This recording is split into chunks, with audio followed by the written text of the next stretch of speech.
నివాసాల మధ్య cell tower ఏర్పాటు చేయవద్దని ముషీరాబాద్ డివిజన్ అజర్ గల్లీ సమీపంలోని రామ్నగర్ స్థానికులు ధర్నా చేశారు. ఫ్లక్కార్డులు ప్రదర్శిస్తూ సెల్ టవర్ ఏర్పాటు చేయొద్దని పెద్ద ఎత్తున నినాదాలు చేశారు. ఈ సందర్భంగా స్థానిక బాధితులు కల్వ వీరేందర్ గుప్తా, సునీతారాణి, యాదమ్మ, మహేష్ పాండు తదితరులు విలేకరులతో మాట్లాడారు. రామ్నగర్లోని స్వీట్ షాప్ భవనం పైన సెల్ టవర్ ఏర్పాటు చేయొద్దని పలుమార్లు విజ్ఞప్తి చేసినా సంబంధిత కంపెనీ నిర్వాహకులు పట్టించుకోవడం లేదని ఆరోపించారు.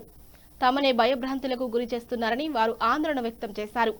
భవనం ఎదురుగా మరో సెల్ టవర్ కొనసాగుతున్నదని, వాటి నుంచి వెలువడే రేడియేషన్స్ వల్ల ఇప్పటికే స్థానికంగా నివసించే ఓ మహిళ క్యాన్సర్ బారిన పడి మృతి చెందిందని ఆందోళన వ్యక్తం చేశారు. తమ ఆరోగ్యాలకు రక్షణ కల్పించాలని వారు చెప్పారు. తాము ఎదుర్కొంటున్న సమస్యపై జీహెచ్ఎంసీ అధికారులు, ప్రజాప్రతినిధులు వెంటనే స్పందించి సెల్ టవర్ ఏర్పాటు చేయకుండా చర్యలు తీసుకోవాలని డిమాండ్ చేశారు. లేని పక్షంలో తమ ఆందోళనను మరింత ఉధృతం చేస్తామని హెచ్చరించారు. సమస్యపై స్థానిక ఎమ్మెల్యే, జీహెచ్ఎంసీ కమిషనర్, పోలీసు ఉన్నతాధికారులను కలిసి ఫిర్యాదు చేస్తామని తెలిపారు. ఈ ధర్నాలో international human rights committee of India అధ్యక్షుడు శ్రీనివాస్, స్థానికులు నరేష్, సాయి, రాజేష్, రమేష్ పాల్గొన్నారు. కారణకరమైన విషయం ఎందుకంటే ఒక టవర్ ఉన్నాక దానికి ఆపోజిట్ ఇంకో టవర్ రావద్దు. ఆ చుట్టుపక్కల కూడా కొంచెం డిస్టెన్స్ అనేది కొన్ని నామ్స్ ఉన్నాయి. ఆ డాట్ వాళ్ళే చెప్పిన నామ్స్ కొన్ని దాని నియమ నిబంధనలకు వ్యతిరేకంగా పోయి డబ్బులకు కక్కుర్తి పడి ప్రజల ఆరోగ్యాలతో చెలగాటం ఆడుతున్నారు మన సెల్ టవర్ కంపెనీ వాళ్ళు. ఏమాత్రం ప్రజల ఆరోగ్యాలకు స్పందించడం లేదు.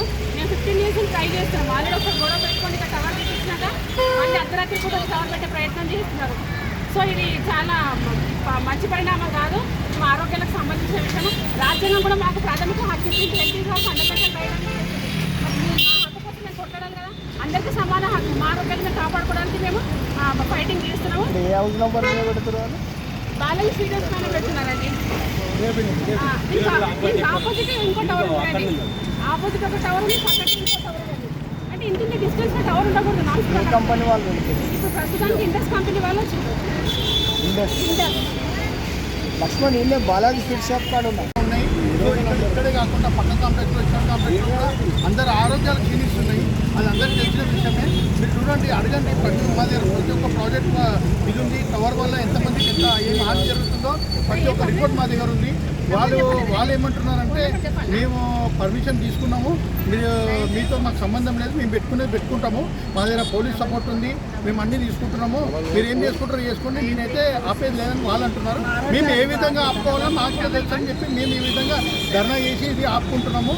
ఎందుకంటే ఇక్కడ మాకు మా ఇంట్లో వాళ్ళకు మాకు సంబంధించిన మాకు చిన్న పిల్లలు ఉన్నారండి. వాళ్ళ ఆరోగ్యం మేము దృష్టిలో పెట్టుకొని చేయాలని చెప్పేసి మేము ఈ సపోర్ట్తో మేమంతా కూడా కంబైన్ అయ్యి బస్సు వాసులు అంతా కలిసి మేము కుటుంబాలు ఉంటాయి. అక్కడ ఇక్కడ మొత్తం కలిసి ఒక 120-130 కుటుంబాలు ఉంటాయండి. సరౌండింగ్ మొత్తం కలిసి ఒక 250 కుటుంబాలు ఎఫెక్ట్ అవుతుంది. సో అది కాపాడాలని చెప్పేసి మేమంతా కూడా ధర్నా చేయడం జరుగుతున్నది. ఎట్టి పరిస్థితుల్లో మేమైతే పెట్టనీయం, దానికి మేమైతే ఒప్పుకోమండి. ఏ పర్మిషన్ వచ్చినా ఏం తీసుకున్నా